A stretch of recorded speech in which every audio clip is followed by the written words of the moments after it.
We do ask that you remain attentive because there's a lot of good material that Leo is going to be going over today.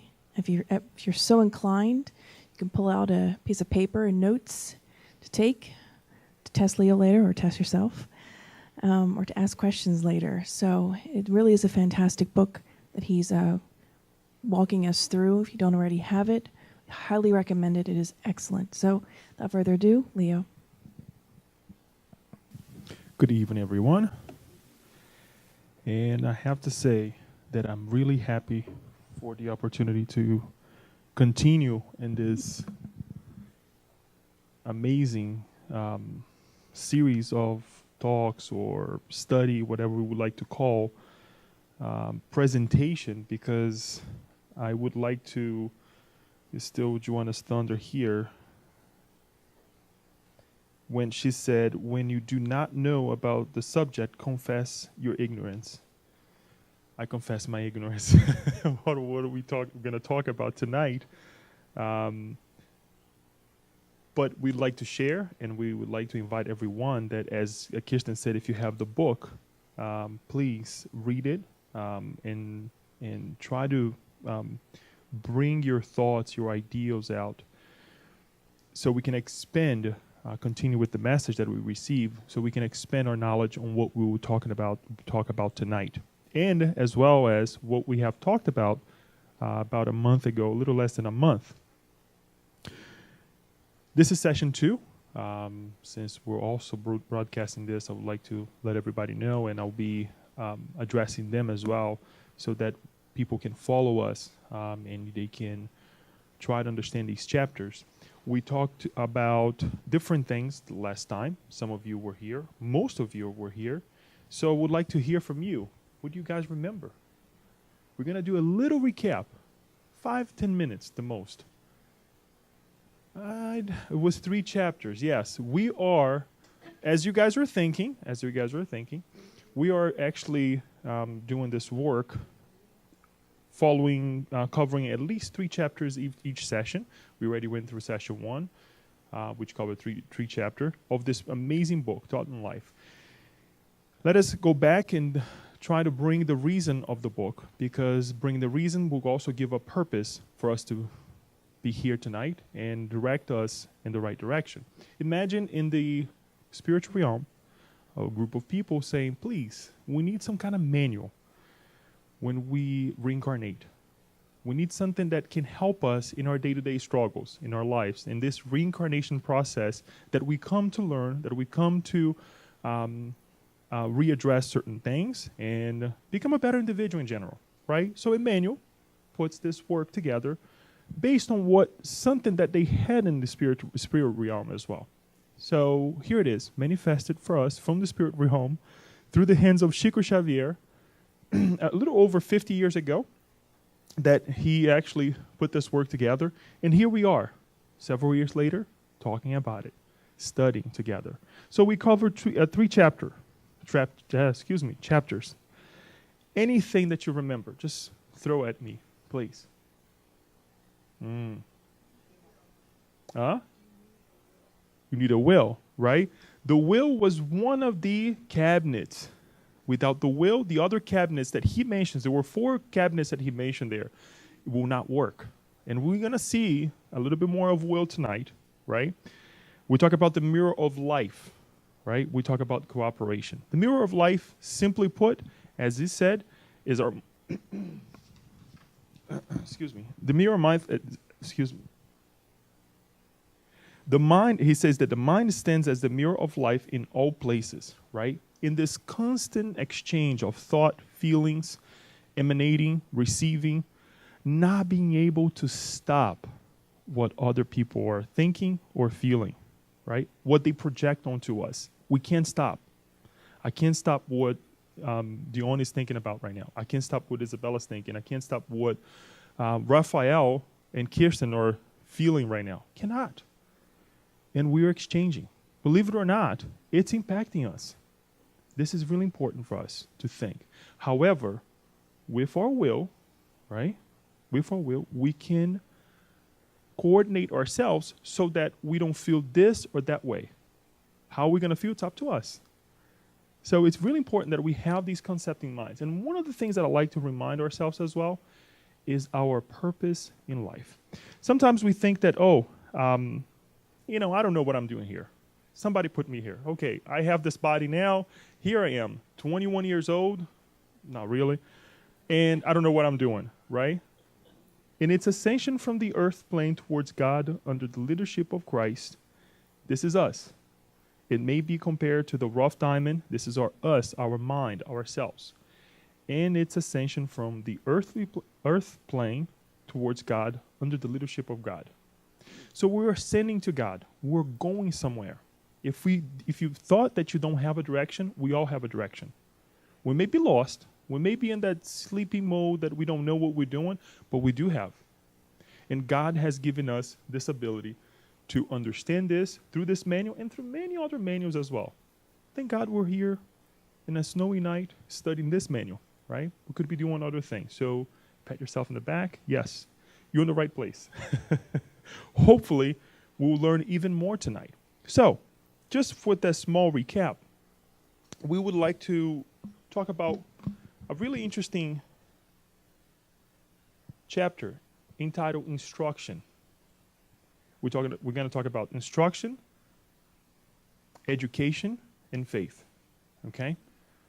Faith, right? Wow. Oh my gosh. So concrete to talk about it, right? So concrete, but we get there. Let's talk about instruction first.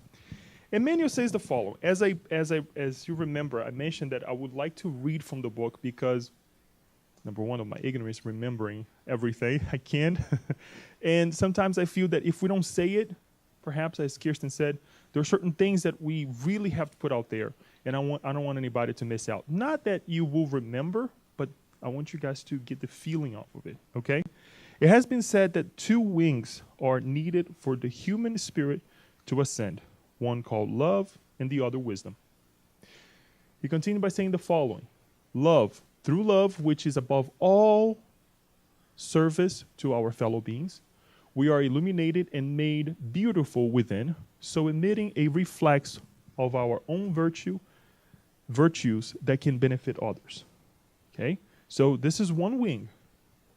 This is one of our progresses, right? Wisdom.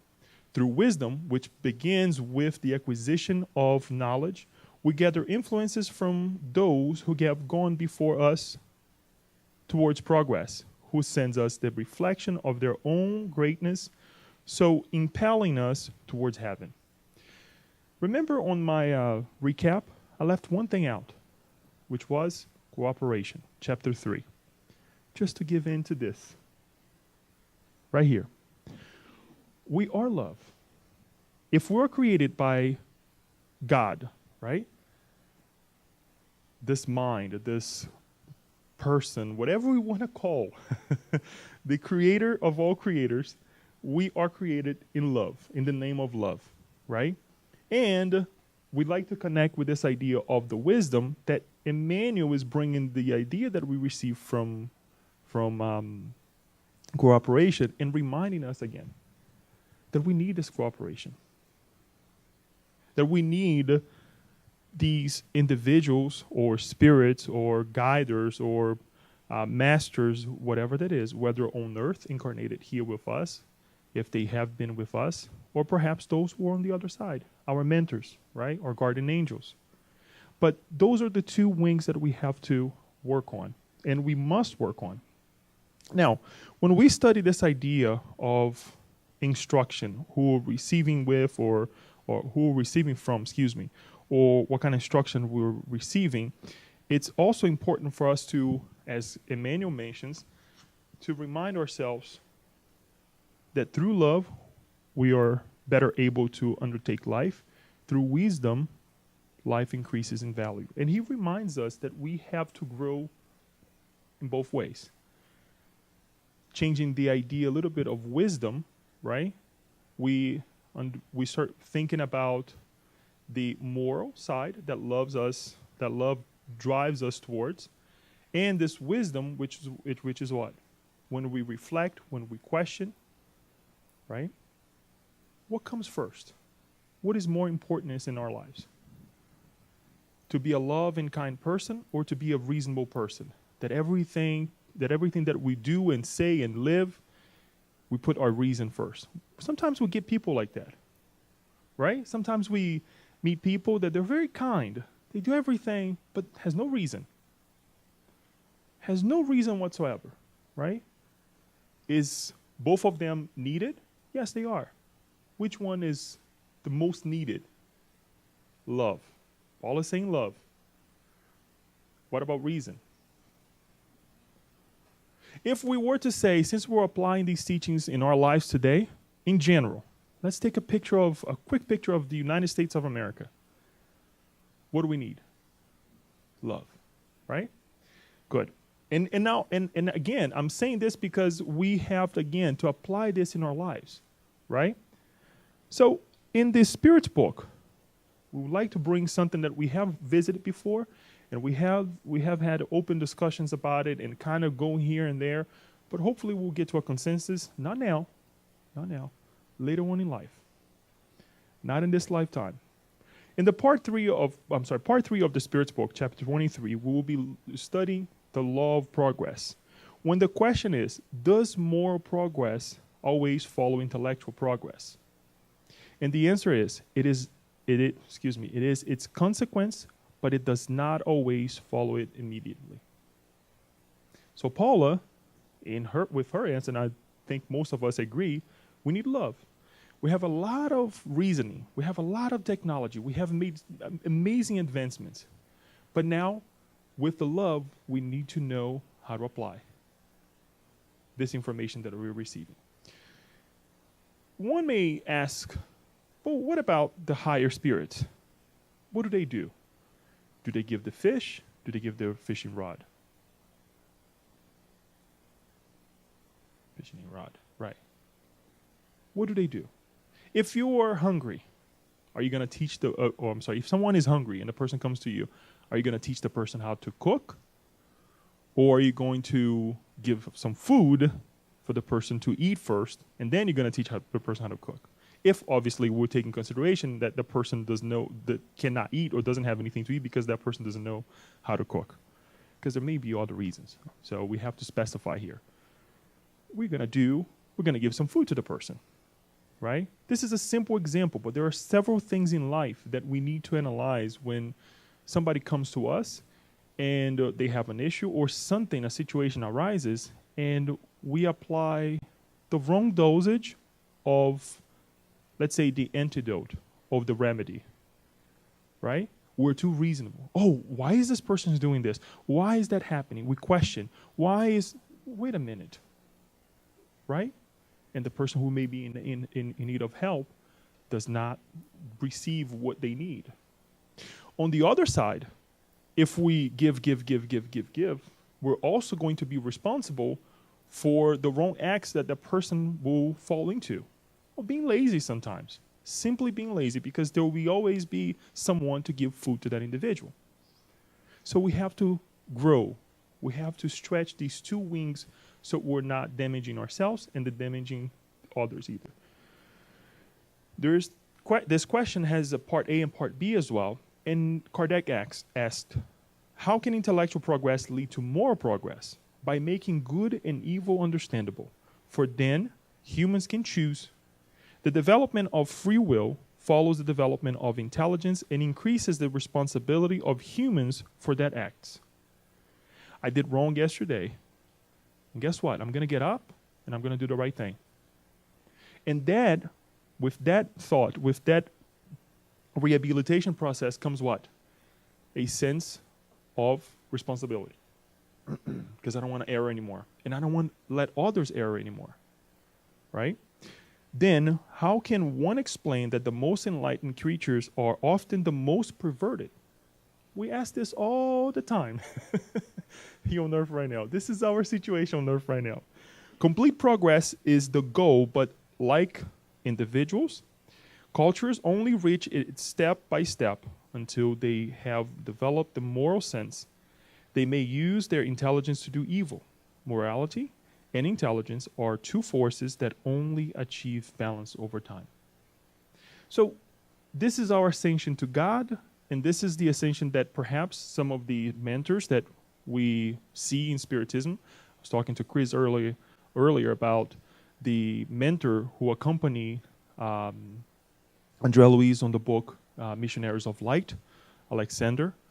Beautiful. I think he's one of the most eloquent and I believe, I shouldn't say it that way, but that touched me the most, right? And we see this connection, this help of the cooperation that Emmanuel is saying on this book and that we receive from these other individuals.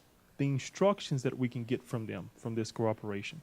And there are others as well, right? Druzo from Action and Reaction. Who else? You guys probably remember more than I do as far as the names on the different books. You're reading the Messengers. Who is the Messengers? I don't remember. Anyway, so these different minds that come and help us. And guess what? They do both. They give us both. They give the love, number one, with their patient. Aulus? I don't remember. Anyways, let's not get not caught up with the names. So they treat us patiently, right? And they give us these instructions. They give us the opportunity to ascend and to grow in these two areas. Now, this is really interesting. I believe it's right here.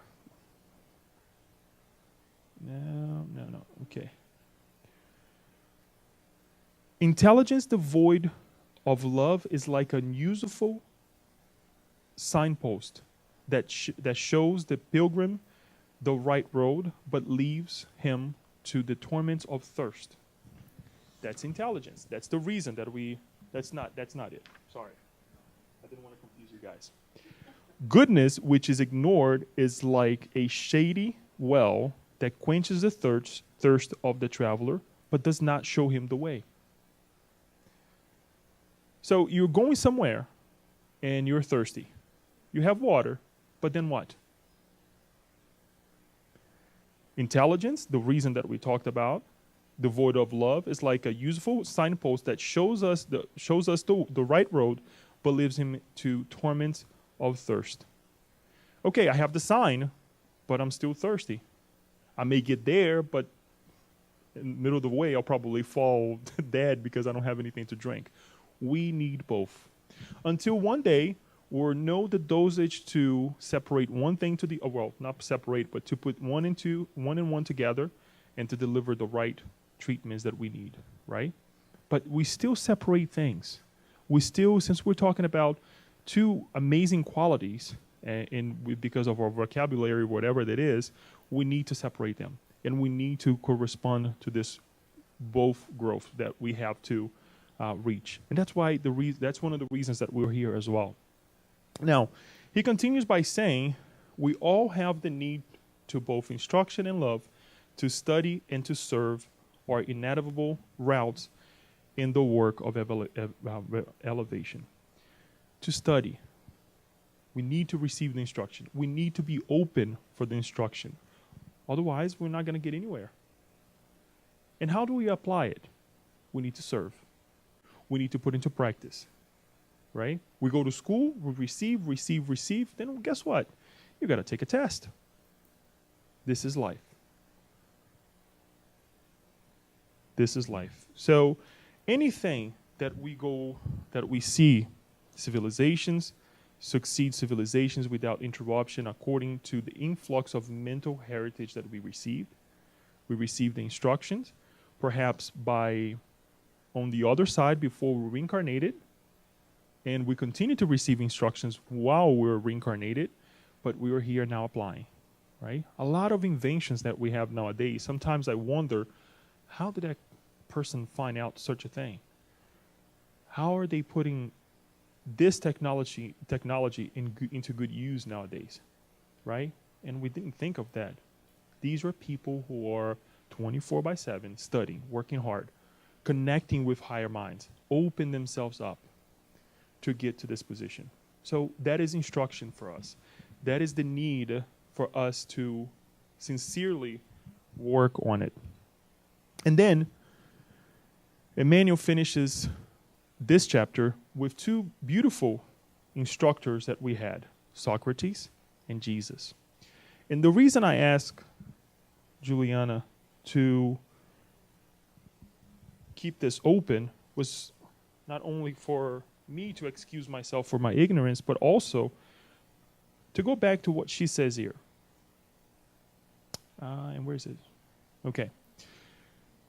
The honesty of someone who recognizes his or own limit is worthy of esteem. And even if you are aware of the information that someone is giving you, listen with patience. You will be able to check it against what you know and enrich your own knowledge or correct it. A person who seems very informed in reality may have only a superficial knowledge, appearing to know more than he actually does. Why am I reading this again? If you ever read any piece of Socrates, he goes on and on and on with questions and questions and questions and questions, trying to extract from us the final answer, what is truly inside of us, believing that we have the seeds of goodness inside of us. The Republic, any discussion that he had written by Plato, we will see that he's asking and asking and asking. Sometimes it's very tiring, by the way, but that was the idea.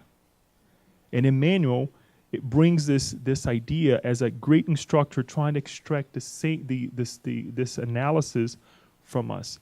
So did Jesus, right? And this is actually a piece from the Apology right here. And he said, someone will say, and aren't you not ashamed, Socrates, of a course of life which is likely to bring you to an untimely end? To him I may fairly say, I lost myself here. To him I may fairly answer, there you are mistaken. A man who is good for anything ought not to calculate the chance of living or dying. He ought only to consider whether in doing anything, he is doing right or wrong, acting the part of a good man or a bad one. This is thousands of years ago, guys. And here we are debating on some of the same things that they were debating again about justice, about life, mentionings of life after life. And we are here talking about the same thing, the same injuries that they had in the past. Here we are talking again. And if we can get anything from Socrates, is this idea to question and question and question yourself again. If we think we know something, think again. Because perhaps there is a little bit more to know, just as Joanna de Angelis said. Why did Jesus, as the governor of the earth, as we're going to see here, as our guide and model, allow this man to come before him, way before? Because he's in control of everything. As we study with Spiritism, Jesus, as we saw at the beginning on the first chapter as well, under the guidance of Jesus, allowed this man to go, okay, now go and reincarnate. Talk to these people. Bug them. Because I say it again, sometimes when you're reading some of these passages, it's tiring. It's like, Socrates, really? You have more questions about this? But you want to prove a point. That we have, number one, the seeds of love inside of us, the seeds of justice, as well as the capability to ask, to question. What for the time was the status quo. And then I brought this other passage here of Mark 9, chapter 9, 23. Jesus said to him, if you can believe, all things are possible to him who believes. This is the passage this is the moment where in Mark, because also we find this in Matthew too, that Jesus was called to heal the young boy that the father brought to him. And the apostle could not actually heal him. And Jesus was kind of upset, right? You couldn't heal because you didn't have any faith, which we're going to talk about next. But for us to remind ourselves, we really have to believe in ourselves. Now Jesus comes the same way, and we see with, I think that besides the Bible, a better explanation, exemplification of this is the book Jesus at Home. When at Peter's house, they held several God at Home or Jesus at Home meetings moments where they sat down together and they started studying, and someone would come with a question and say, Jesus, what about this? How is this? And Jesus would kindly ask another question. Well, what do you feel about it? And he would try to extract from the person what the person was feeling. The true instructor, right? The true coordinator of our lives. To get to know the teaching is to undertake our liberation by placing ourselves on the road to new horizons of life. Therefore, it is our responsibility to always study and make the best choices so that our ideas and examples may reflect the ideas and examples of the superior spirit of light. Okay? This is Emmanuel, by the way. I'm sorry. This is it, going back to Emmanuel. I'm sorry. I know it says, this is Emmanuel telling us, again, we really have to work hard in our lives to learn, to receive the instruction, and to put into practice. It's not for us to guard for ourselves. Much like ourselves, when we go, for example, to work, when we go to school, when we're writing something, when we're thinking of something, we are spiritists. Do I have to say that I'm a spiritist to everybody? No. But we have to act like the teachings that we receive. How does that work? If I may propose something to anybody, right, I will start talking about consequences. I will start talking about responsibilities. Not only now, but in the future as well. So my actions now will certainly change my future. Whether tomorrow, whether a year from now, or, most importantly, next life. No, yeah, it's mind-blowing when you tell somebody who's not a spiritist or who's not spiritualist at all, and I don't have to say what I just said, but then I'll try to pose myself and do the best that I can, because I'm not perfect yet. We're not perfect yet, so we're gonna make mistakes.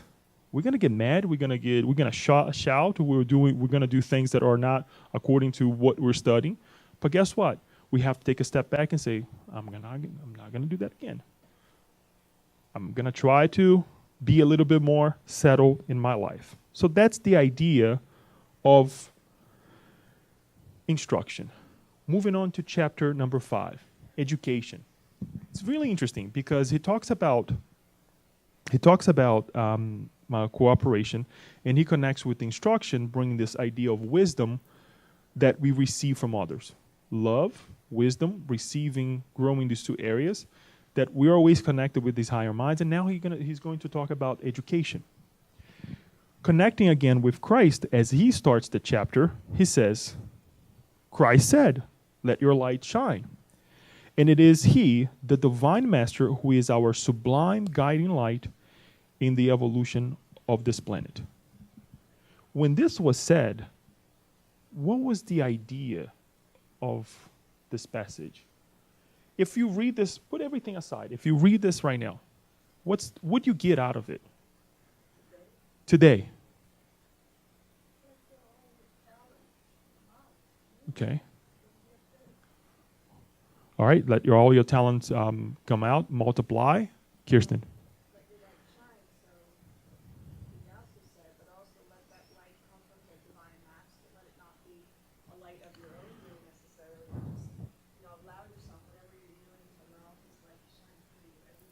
So Kirsten is saying, let your the light of Christ shine through you, right, to come through you and onto others. Great explanations. But let's go back to it and read again. Let your light. What light? Where's the light? Do you see light here? With this white shirt, but do you see light? Only if you're a medium? Oh, if you sense, okay. If you're a medium, you can sense my light. Okay.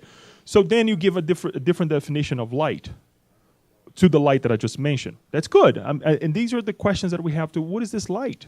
Where's your light, Chris? Think about it, right? So going back to the idea of light, think of those people then now. They're probably in this esoteric or this religious idea that, oh, I have a light and this halo and all that. And then Emmanuel reminds us of something really interesting, right? He says the following.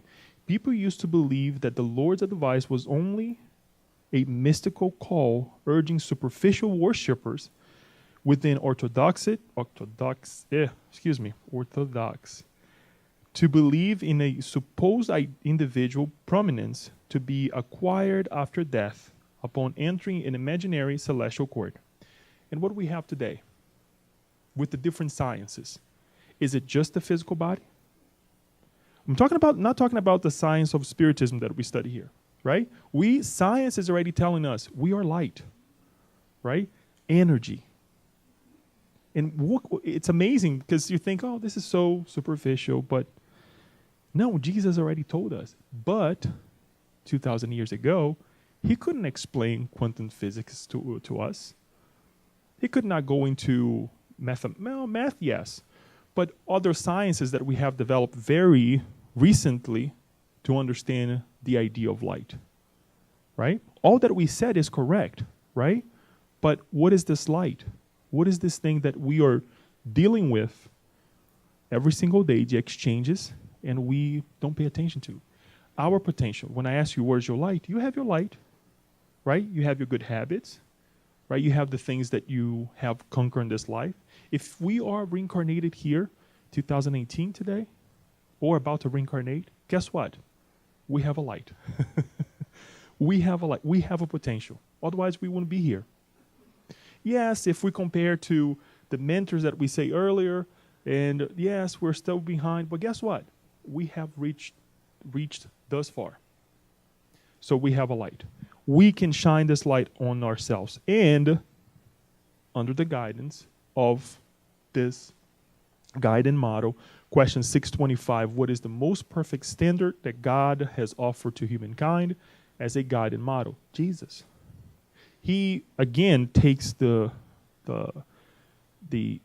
ultimate goal, the way, the truth, and the life, and presents to us again, reminds us again with this chapter, the chapter starter or beginner, if you like to, whatever you like to say, reminding us that we are on this evolutionary path to reach this idea, right? Remember when we said that the mind is this mirror, right? Before we get in there, it's important that we remind ourselves that anything that happens, anything that we have developed, all the sciences, all the knowledge that we have is through education. Educating ourselves in both areas, right, that we have mentioned. Utilizing the instructions that we have received and developed ourselves. Nothing that we have, that we see, is new. Sometimes, oh, this invention. Guess what? Guess what? It's hard work, but it's not an invention. Because think about planets, orbits that are more evolved than us. Many, right? And thank you, many. They're ahead of us. They have discovered the things that we're still bugging ourselves for it. I was reading a little bit about the unfortunate disease of cancer. And some of the things that they were trying to get into or they have developed, but obviously there are scientific methods that they have to follow it, and that takes years, right? In those years, unfortunate enough, some people die, right? They know that perhaps there is a cure there, but it's still developing. And most of the time, we also have laws that, look, you cannot put this in the market yet. This is detrimental. There is no findings yet, no proof that this will actually help. But it amazed me that we're working so hard to find this cure for certain situations, right? Certain cases that perhaps in other planets, they don't have to face this anymore. Number one, they treat the body much better than we do, right? And the mind. Thank you. The mind and the heart. And if they were to have to face such a thing, they have already the remedies. So we have to, again, give, obviously, these people send the good vibrations to them, these scientists and these doctors that are working on this, and making sure that we're praying for them and vibrating for them, perhaps vibrating for the whole earth, that we get out of the situation to have these difficult moments of our lives, these illnesses that still bugs us. Going back to this, the human mind is a mirror of light which projects and assimilates rays. Again, he says that, right? So we are receiving, imagine everybody with a mirror right now. Imagine everybody with a mirror. You're going to project what you want to project over me, right? If you ever, and we're going to talk about, it's funny because he keeps going back to this explanation, and he uses an analogy that is much like it as well. At least we're going to use it to understand faith a little bit more.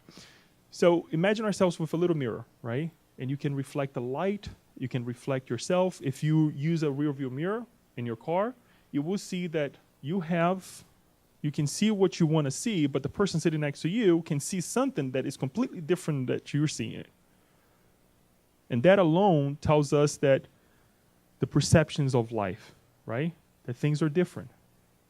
Where I'm sitting in the car, perhaps what I can see is completely different than what you can see.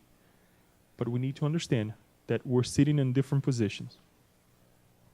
However, this mirror is more or less a prisoner of the thick shadows of ignorance, just as before excavation, a precious stone is encrusted by subterranean sediments in order to be able to give off celestial irradiations and project its own brightness. It is indispensable to cast off this layer of darkness through a process of perfecting and enlightenment. It's there. It's there. The potential is there. Thank you. The seeds of love, as we study here over and over and over, guess what? It's there.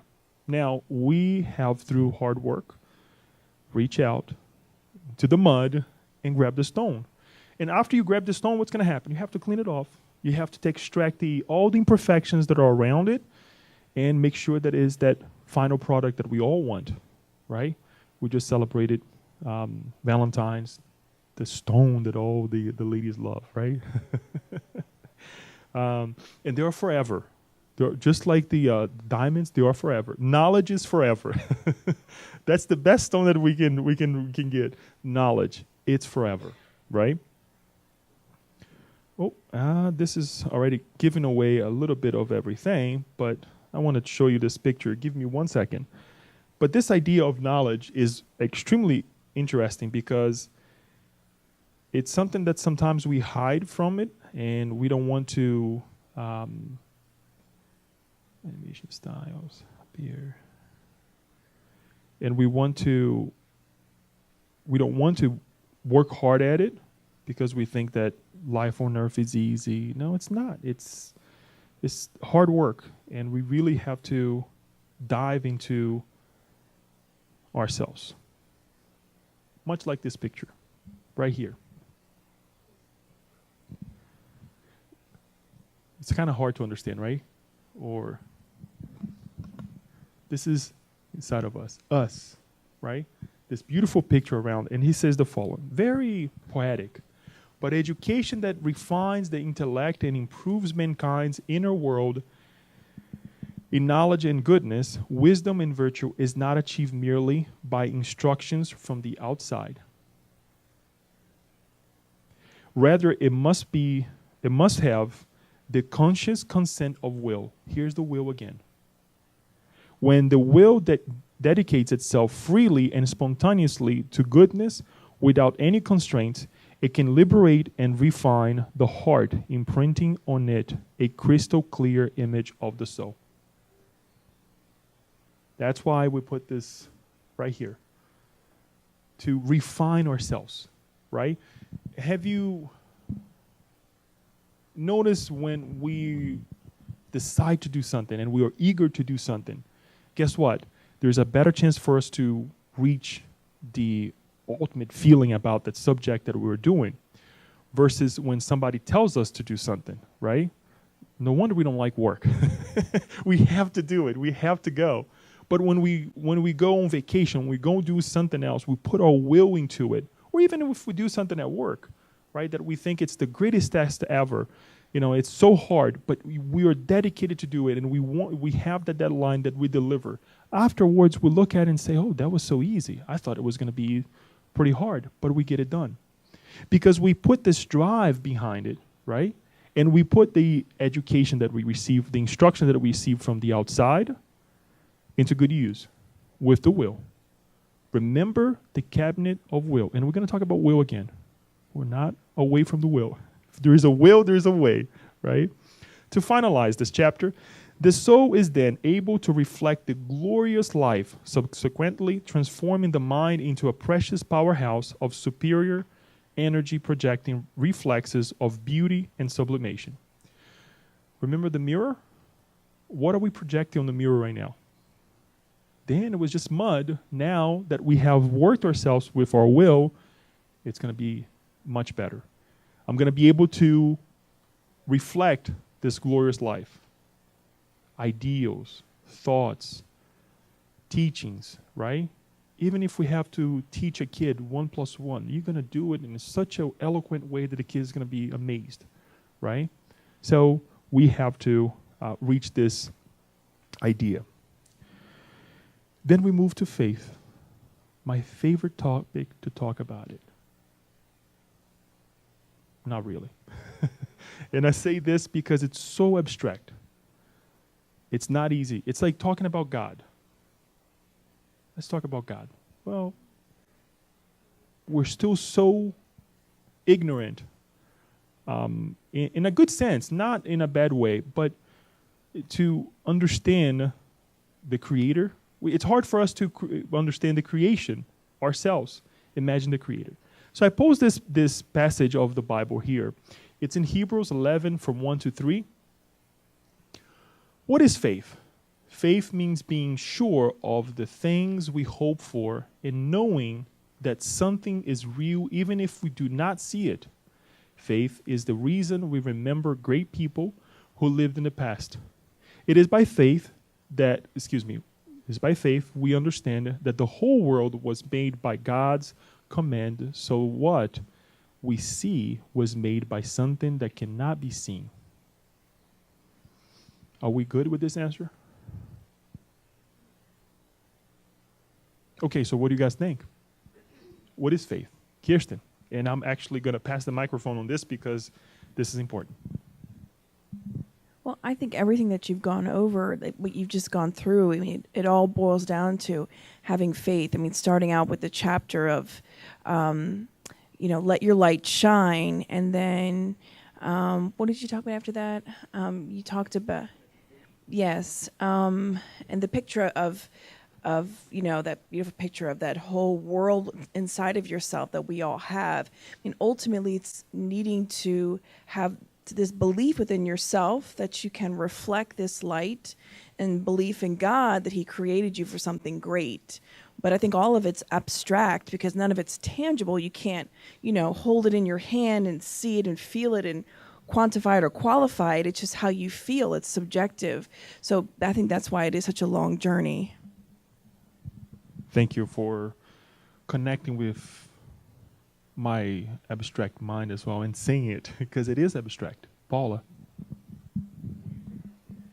To me, faith is like my spiritual umbilical cord that was never severed. Say that again? Say that again? Okay. My spiritual umbilical cord that was never severed. So some people know that it's there, some people don't know. Anybody else would like to take a shot? There's no wrong answer. You know why? I'm not going to tell you why. Not right now. Because I want to continue with this, and I want you to pay attention to the abstractness of the idea of faith. And that's important as well. Don't think that that is bad. Because at first, when I started studying and analyzing this idea of faith, I thought it was something bad. Much like the will. Remember when Joanna the Angelus says the will, that if things are not happening or it's because we're not practicing our will. We have to practice more. If we don't think that, our lives is this way or that way, it's not moving, practice your will. right? Chapter 50 of the Happy Life, book Happy Life. So we're going to continue, but then we're going to take we're going to stop, I would say 2 slides later to go in depth of this idea of the distractedness, right? And Emmanuel, going back to Emmanuel, he says the following. It is not enough to admit the existence of goodness in order to find it and assimilate its light. We must search for it with perseverance and fervor. Look around. We have light. Projection of light. We have light in the room. If we're home, we have light at home as well. You flip the switch, guess what? Light is there. Now, did it just appear there? No. There is a whole system that it was actually was put together at the house, in the house, that allows you to take this energy and what? Make light shine. Here go again, the light shine, right? There's a whole system. Now, is that it? No. There is an energy that needs to be connected from the outside that needs to power your home. Now, what is creating this energy? The powerhouses, whatever we want to call it, right? The different ways that we create energy nowadays, right? The nuclear, the hydro, and different ways, solar as well. Now we're exploring. We're going to see a little bit more here, but all of this, right, is happening, and we're not even thinking about it. Simple, right? I have the faith that this is going to turn on. Is it a little bit more tangible now? We're getting there. We're getting there, right? Still not, to me, it's still not convincing. And I believe, and I'm not putting anything down that Emmanuel is saying and what we will see later on. I still believe that we will get out of here tonight and we still have doubt about our faith. We will still have doubt about our will because it's something that progresses, and we'll see. He connects again with this powerhouse. The reason I said about the switch, because this is what Emmanuel actually brings to us and allows us to explore, since it's something more tangible to us. We don't deny the light. We don't. We just believe it's there. First thing that we do when we go traveling is what? We turn on our cell phones, is at least when we go abroad, right? Looking for what? Wi-Fi. Exactly. I'm trying to bring it to we use electricity, and now we're bringing to the Wi-Fi. When I travel to Brazil, when I get to the airport, what do? Free Wi-Fi. Sometimes you have to use your email or your phone number, whatever, to register, and you only get for 2 days. Hopefully now it's changing, but the things that we go. I'm using this because we are trusting that when we get to that place, there's better be Wi-Fi so I can call my family, right? When we get home, I want to flip the switch. I hope that energy will be there. I pay the bill, so hopefully they haven't, do anything crazy to cut my my electricity. The faith behind all this, right? We got up this morning. Did we think about coming to the SSB tonight? Right? And we thought about the snow too. But we had faith that we're going to get here, and here we are. Did we question that perhaps the building was going to be here? No. We had faith that it was going to be here. And all the things that we do in life, every single thing. Emmanuel touched on a very interesting subject. Do you have faith that the lunch that you had today or the dinner that you will have today will nourish your body? Well, whether you make a good choice or not, guess what? Even if you eat a stick of butter, right? Your body will do everything that it can in its power to digest a stick of butter and keep you alive. Thank you. No. I'm not saying that's a bad or good choice. What I'm saying is, exactly, it's going to take the fuel that it needs, right, to go ahead and keep us alive, to make sure that we're having balance in our lives. And we still doubt faith. And perhaps we still will. It's okay. It's nothing bad. And he says, faith is a power that is born with the soul itself. It is an instinctive certainty in the wisdom of God, which is the wisdom in it of life itself. It breathes within all beings and vibrates in all things. Everything, the animals, the plant, all the kingdoms, faith is there. Every kind of activity in life develops in one way or another by faith. Everything that happens, and he gives the different analogies that we mentioned some of them, that everything happens in this idea. The river depends on the existence of the spring in order to become a large and deep body of water, right? He posed this question right here. But how can we express faith?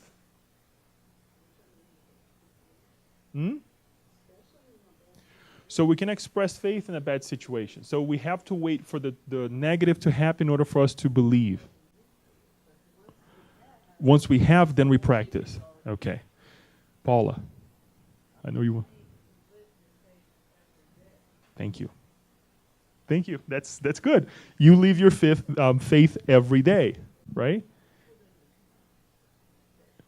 So here's what I did. Because we have all these questions, we went back to the foundation, the gospel according to Spiritism. And we're going to bring some, let's say, elements of faith that helps us and perhaps will help us when we have our doubts.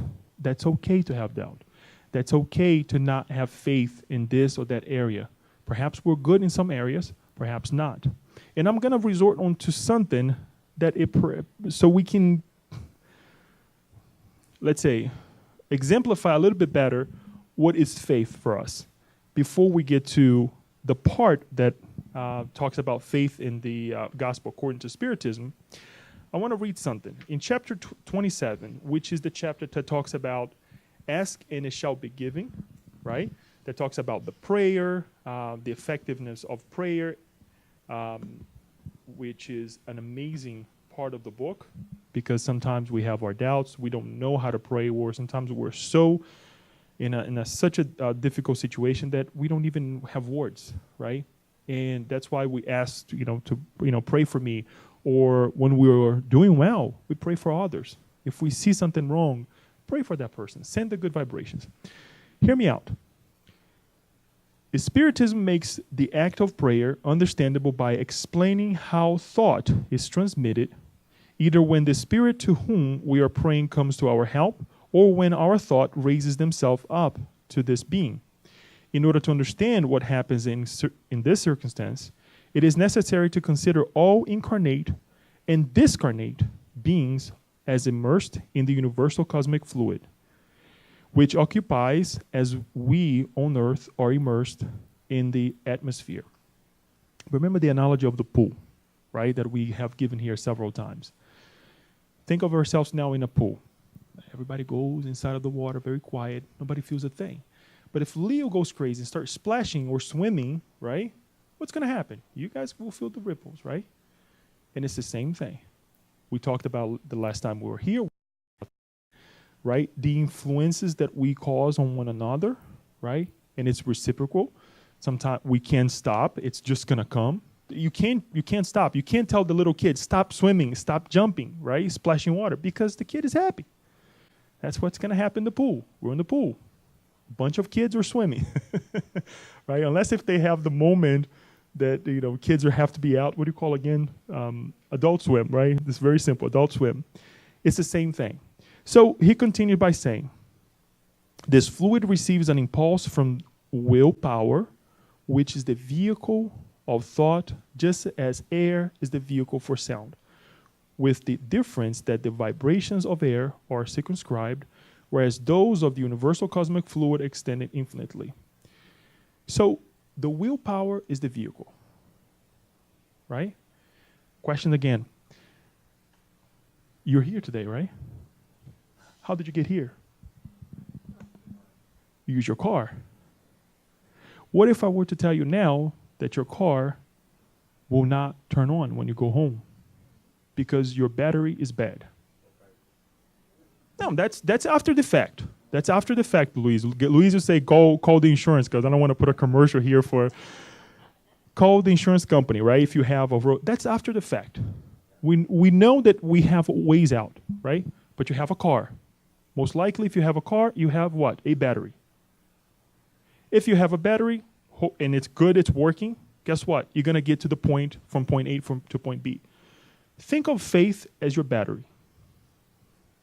You will get there. You're right. Perhaps you're going to call roadside assistance, and they're going to come, and they're going to go ahead and fix the car, whatever problem that is, and you're going to get to point B, right? You will probably call a friend and say, okay, now I have to go. You will get there. The will push you to get there. But guess what? If that battery is not working, it's not going to happen. Now, if the battery is working, especially now in the winter, right? You turn on the car, boom, no problem whatsoever. So imagine, at least to myself, it makes sense, of having this faith, this battery that along with the will, which is the vehicle, right? You see the analogy now? The will, the vehicle, allows me to go and get to the place that I have to get when I would like to get to that place. You have a point to get to, and we're going to see this again from the Gospel according to Spiritism as well. You have a destination. When you have this faith that works, you get there faster. You get there when you have to get there. With this analogy, faith moves mountains, as Jesus said to us. Do you believe it moves mountains? Is it symbolic? All those bulldozers that we see sometimes extracting certain minerals from the earth, they're moving mountains, and that's a lot of dirt. So it happens. But when we talk about faith, yes, in the Gospel according to Spiritism, they're very specific about that. Here, in the sense of the word of moving the obstacles that we have in front of us, right? So yes, you're moving the mountains, like much like a mother. Several kids. Sometimes I see this since I deal with the public. You see a mother coming with one kid and the other holding over here. Let me tell you something. That's not easy.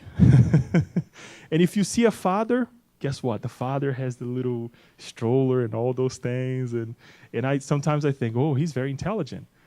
Guess what? The mother prepared everything. It was not him. The mother prepared everything. So it's, yes, moving mountains. Yes, it's not easy. Because we think that moving dirt, when we're talking about mountains, it's hard. No. Think about the mountains that we move day in and day out in our relationships, in our difficulties. Think of the idea of, for example, when we take care of someone who is ill at home, physically speaking, whatever that is, and we come here at the Spiritist Center and we give passes. Which one is more important? Right? Think of doing something at home, something trivial, okay, washing the dishes. But then when you're supposed to give support to the person who is also washing the dishes, which is more important? I'm trying to think here, and make us think that this idea of moving mountains, this idea of dealing with the physical, it's very easy, especially with the technology that we have nowadays. But when we have faith that tomorrow is going to be a better day, that we will change, we will make a better living, right? That is the struggle that sometimes it goes unnoticed. And yes, it does move mountains. Both ways. To me, I like to see it both ways. Obviously, again, in the Gospel according to Spiritism, we see the spirits Kardec actually explaining that it's in the sense of eliminating the obstacles of life. Faith is confidence we have in the realization of something and the certainty of attaining a specific end. Okay? We have to have a purpose. We have to have an end point. We didn't just pop up in this room today. We have to have a purpose. So if we have the end point, guess what? By having this faith, the battery again that is working in our cars, we're going to get there. But if we live a life where we don't think of anything, we don't have a desire, we don't have an ultimate goal in life, where do we have faith? Right? Now, that is a goal, trying to reaching a goal in the future. We have our goals. Tonight, many of us will prepare ourselves to hopefully wake up tomorrow. And we have to go, we have an event with the SSB tomorrow. Yes, we do, right? Guess what? It's there. You have it. We all have it, right? Faith, which is real and sincere, is always calm. It permits patience with which knows how to wait, because having its foundation in intelligence and the understanding of life, it is certain of reaching the object it aspires to. We talk about the object. We talked about the ultimate goal. So if we connect with this other feeling or mastery of calmness, of being patient, guess what? We get there. This is one of the things that I have been noticing a whole lot, and I talk to perhaps some of you, and in different situations of life, that I gather from work sometimes. The lack of faith that we have. When I say faith, it's not the faith that now we're talking about the religious and all those things. The good kind, the person that sees the obstacles of life and don't despair, in the sense that at least they put up a fight. Okay, we have this issue. Let's stop going crazy. Let's see, what can we do, right? What are our tools that we have in our hands? How can we change this for the better? Yeah, perhaps, we did well, but we can do even better, right? And then when we ask people, they're like, oh, I don't want to deal with this. This is too hard. And then when we put the idea of time, how long it's going to take to get to a certain point, they just, I don't want to deal with this. Analogy. Here in Maryland, it's very easy for us to go from one place to the other, right? Because everything's far. And we hardly have public transportation, unless if you live in Baltimore. It's a little bit easier because you can go from one place to here and there, right? But if, for example, even for us to drive to the SSB, it takes a while for many of us, right? And we are so used to this idea of driving, of taking our cars and driving for half an hour to get to the center or to get here or there, as well as other places in the world that people have to take public transportation and go for hours before they can get to their houses, whatever, worship or whatever they have to do. When we lived in Florida for one year, everything the place where we're living, there is no place near the highways, perhaps. So we had to take back roads. If we were to consider those roads here in Maryland, we had to take back roads. Guess what? A stretch of perhaps 5 miles, it took us half an hour. The same time that I drive from here to Westminster, which is about 30-some miles, right? It's about that perception. So people, when you said, okay, I live about an hour away, or if you were to say miles, right? Well, I live 50 miles away. Oh my goodness, you're going to drive all that? No, I'm not doing it. That little stretch, that little problem of driving, because sometimes it can be a problem, it can be perturbing. I'm not going to lie. I have actually worked very far from home, and it's not easy. But people would say, no, I'm not doing that. I'm not going over there. That's too far for me. Perception. And the ability that we give ourselves to defeat ourselves before we even think of the benefits that we will get to. Just a little analogy. And when we're dealing with people like that, it's not easy, right? Then that's how we have to exercise the spiritist ideals. Be calm, be patient, and have faith. Connect these two together. It is not presumptuous, rather true faith is linked to humility. Excuse me, the typo's there. It is linked to humility, not presumptuous. I can do it. I will do it. Right? It's connected with humility. Another trait that we have to develop. This idea that nothing happens without God. Nothing happens without instruction in the right time. Those two have to go together. The calmness to be able to wait and to be able to exercise, right? And to keep going. because we're going to have to wait. To take care of a situation that I have inflicted on someone else, or for sure, well, not or, and for sure inflicted on myself 2 reincarnations ago, it may take 2 more. And we talk about, let's say, 100 years per reincarnation, especially now that we are living more, right? Guess what? 300 years from now. And that sometimes is inside of me what? Bugging me, right? I need to do this. And we have that feeling, oh, I need to get this done. Calm yourself down. Have faith. We're gonna get there. The power of faith can be demonstrated in a direct and special manner in magnetic action. It's this magnetism that we provide to one another. We talk about the power source in the past session of this dynamic, right, energy that we can create within ourselves, with one another as well. Receiving, giving, right? It's this contagious idea that let's get through it. Let's get it done. Here are the tools. You have to apply it, but here are the tools.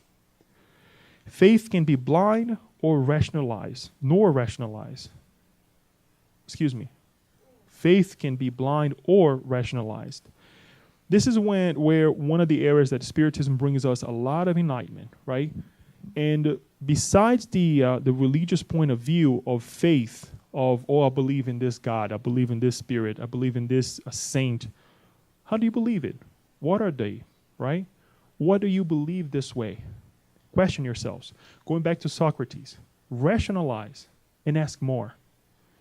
Nobody's doubting, or it's not that we're doubting ourselves, but we want explanations. No wonder we're here. Otherwise we would be at different places. No wonder we're here. So at times it can be blind. Some people, they just believe. They have developed this over and over, and we'll see over and over through different reincarnations in different areas of their life, that sometimes it's like, wow, how can you believe that this is going to work? It's going to work. Just like the mother that we mentioned, right? When she has to go with the kids from one place to the other, it happens. And then when we rationalize and we find good answers, concrete answers, guess what? We want more. Faith cannot be prescribed or imposed. This is a very good area as well, that we really have to think about it.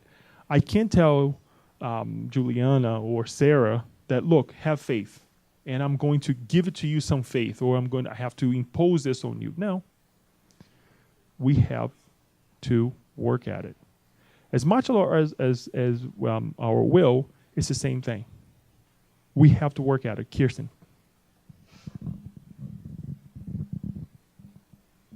Just wanted to illustrate with an example how the power of faith can be demonstrated in direct and special matter magnetic action, and how that ties into faith cannot be prescribed nor imposed. One of my sisters growing up, she was never afraid of anything. She was never afraid of the dark, never afraid of...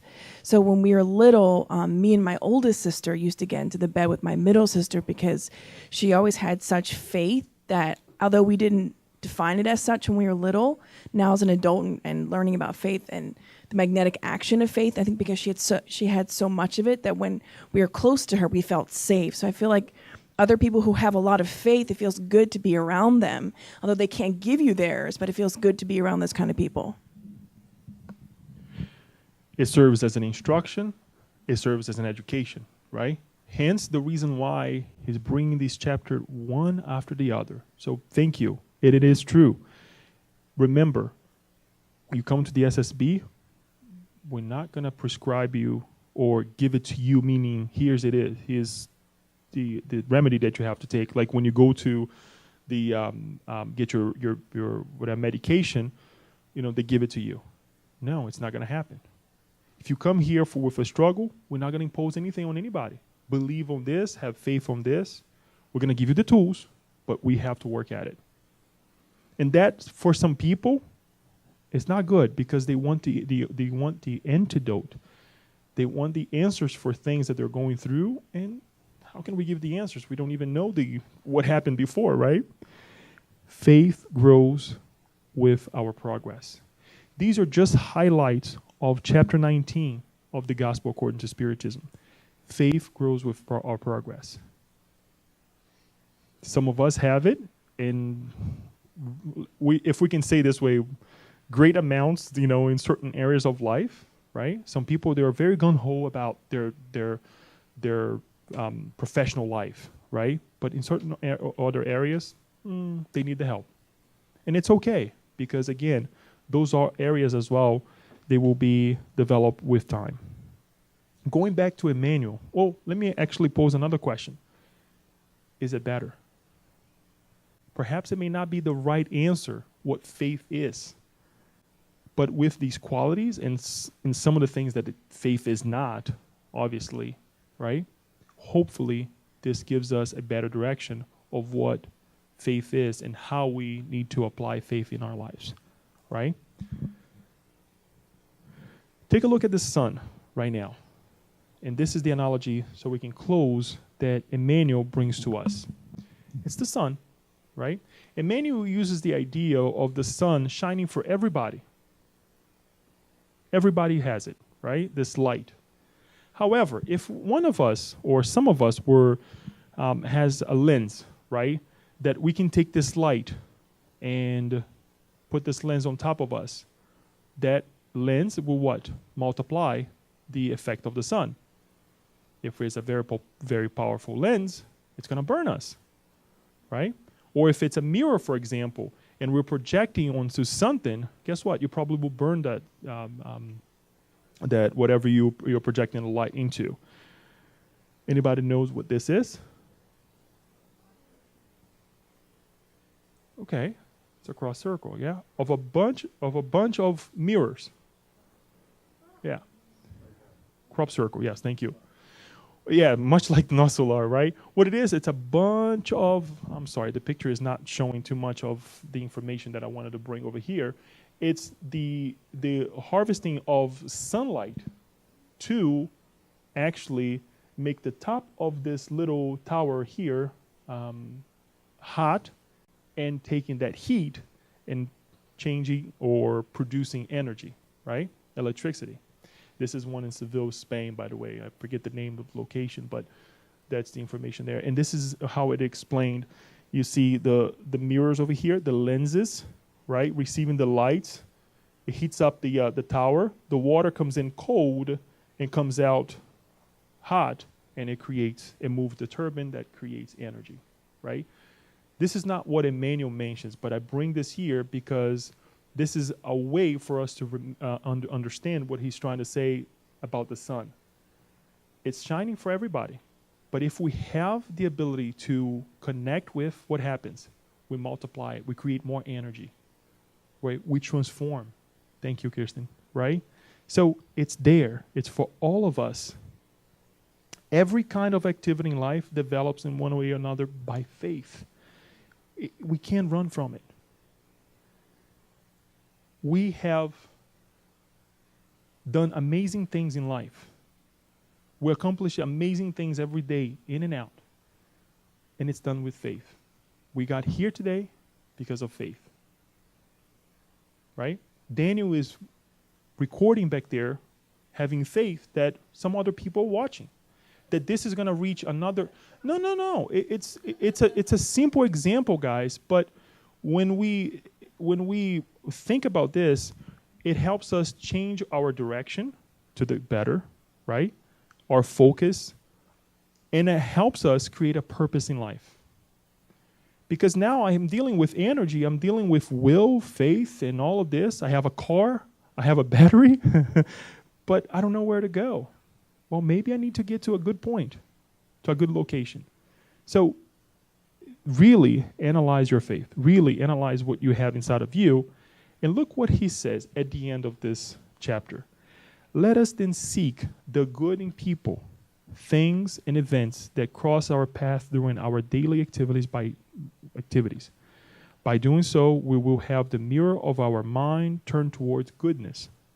Our mind will then incorporate into itself the eternal treasure and the happiness that is the child of faith, a happiness that is generous and dynamic, setting us free from the chains of evil, for goodness ever, constant and pure, will find in us its own truth.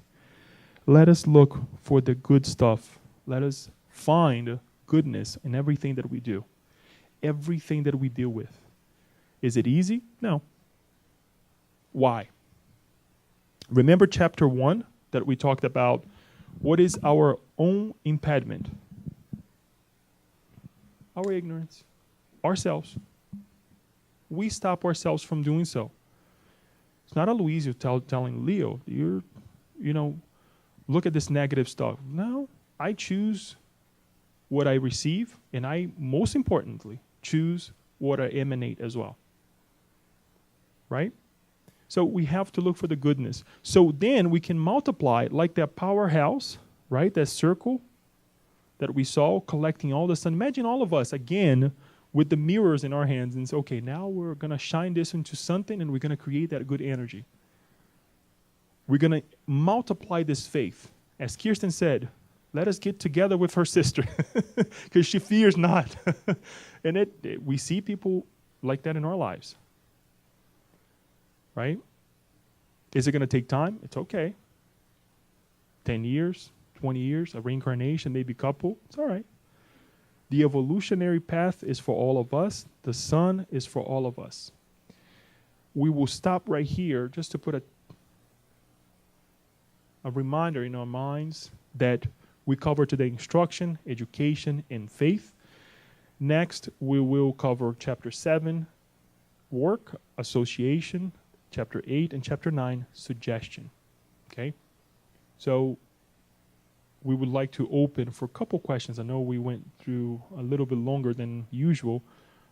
If you have any questions, if you have any comments, and we urge everyone to read. We urge everyone to cross the information with other spiritist book and perhaps the knowledge that we have with anything else that we study in life. Obviously something positive with what Emmanuel is bringing to us. And we will see that it connects. Because he's talking about science in some of these passages that we don't go in depth with here, that is nowadays, just like he said, the light, right? Now we see light in a much different way. We see ourselves in a much different way than we saw in the past. So that's what we're going to be covering. Any questions, any comments?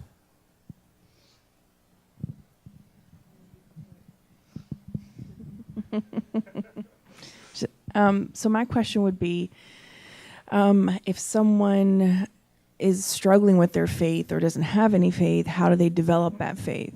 Whether it's, of a divine faith or faith in themselves. Good point.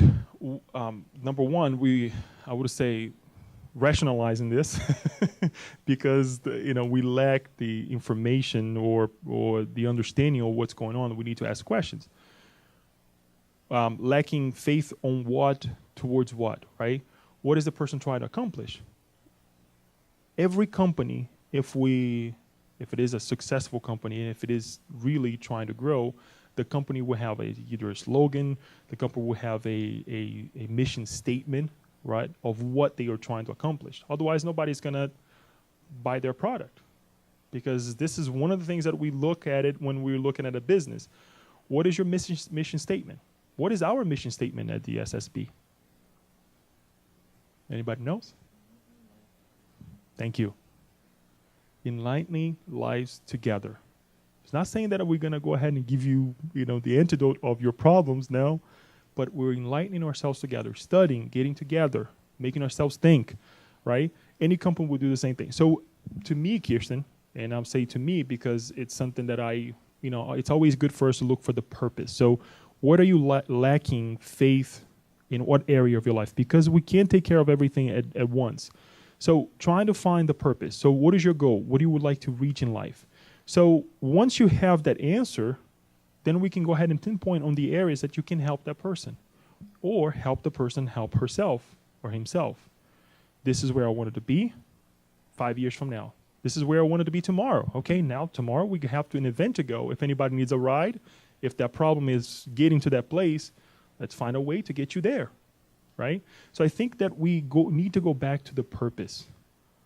We need to have a purpose in life, whether it's a short goal, notice goal that we have to achieve, or something that we're trying to achieve in the future.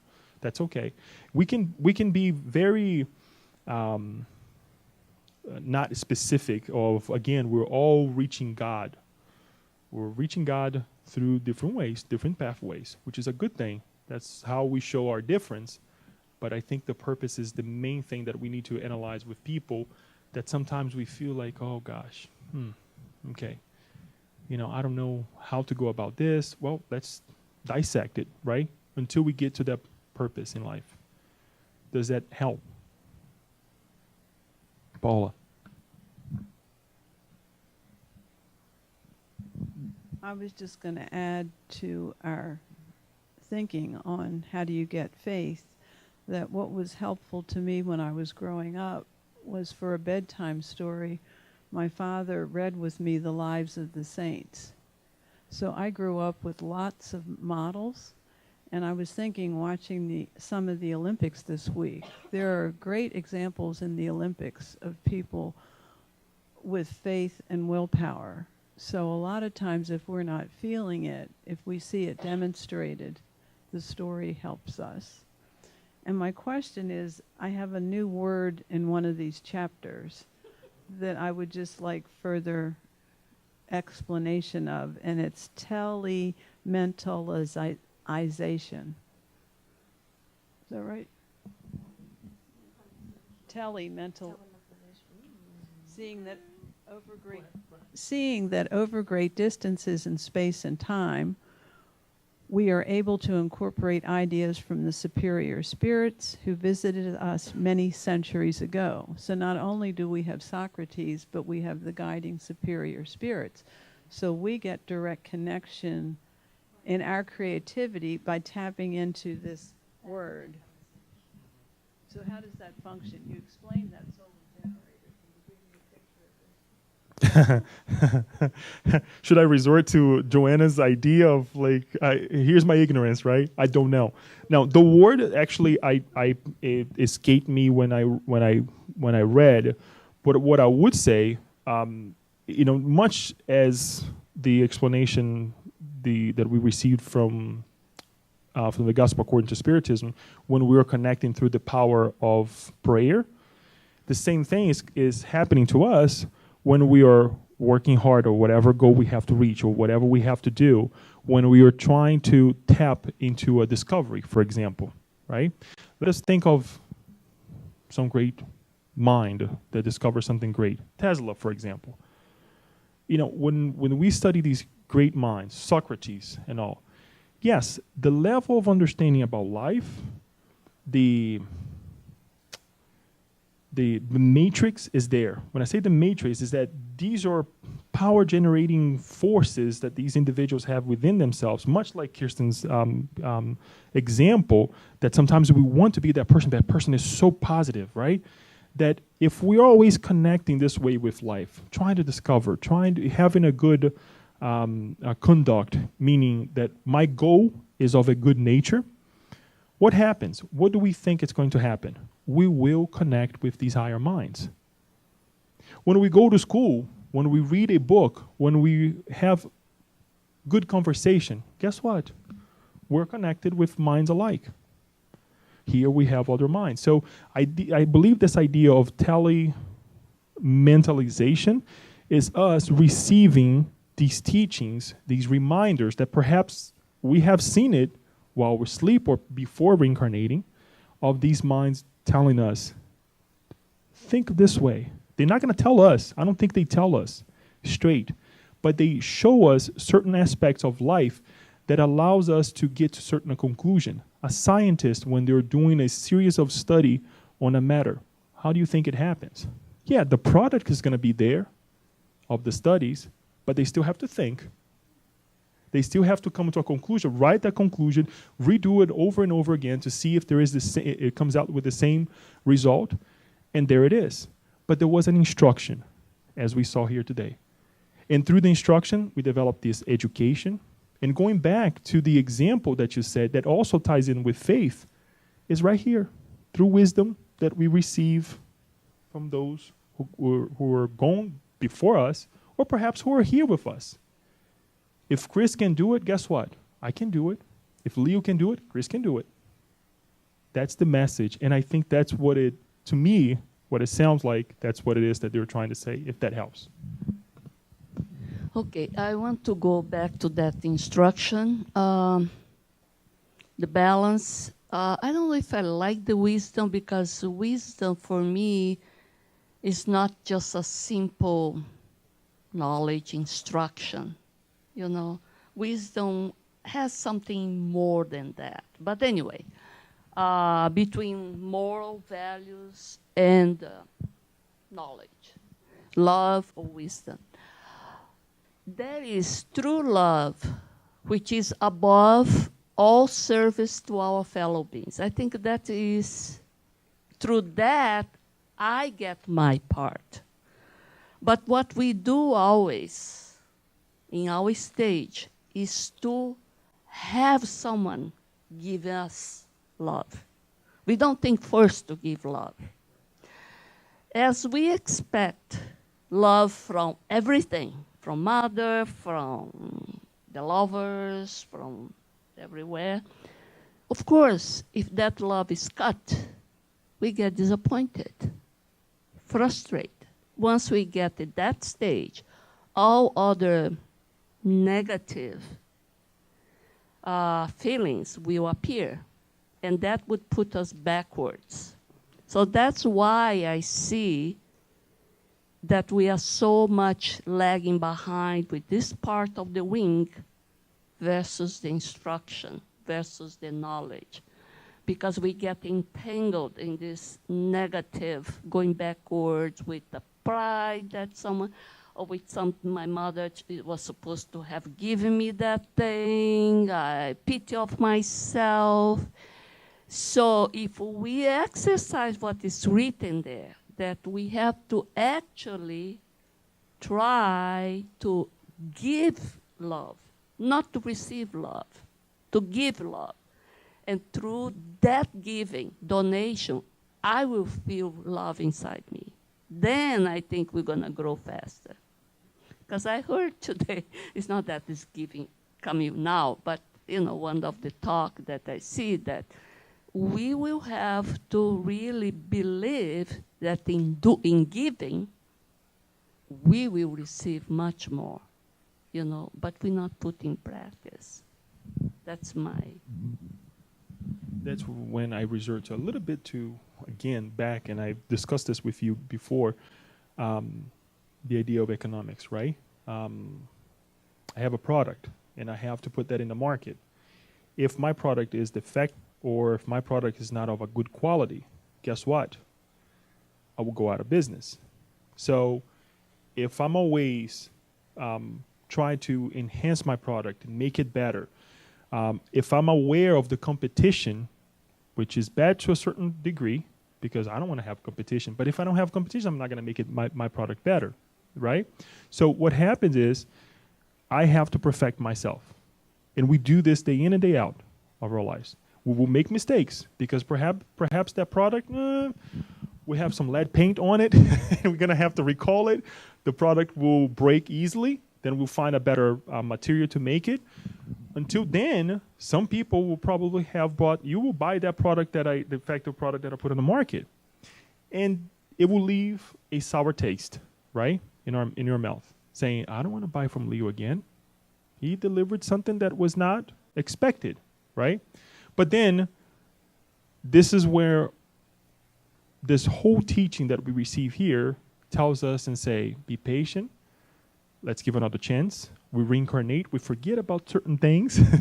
And we allow the people to come in our lives again and deliver their product, sometimes still a little bit defective, but not as it was before. So we have, in economics, I believe, this idea of perfecting ourselves. We're presenting something, somebody's going to buy it or not, depending on their needs, right? And we will perfect ourselves. Now, yes, it is in this service that we sometimes can grow, or sometimes we fall short, or even make it worse than it was before, depending on how we look on the opportunity that we have, both the seller and both the buyer. Because the buyer can say, look, I would like to return this. I don't want this. You keep it to yourself and give me my money back. Now, when you go back and you take your product and you redo it and you perfect, let me know. Perhaps I'll buy it, right? This is the mentality that we don't have yet. The rehabilitation, the ability to do it again, because we want to reach or receive perfection from others when we're not perfect yet.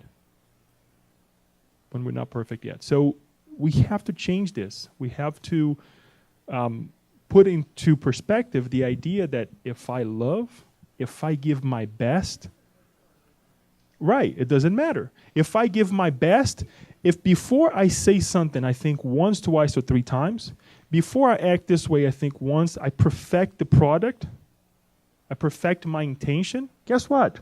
People will buy it more. And you're going to be a loving person. You're going to be a kind person.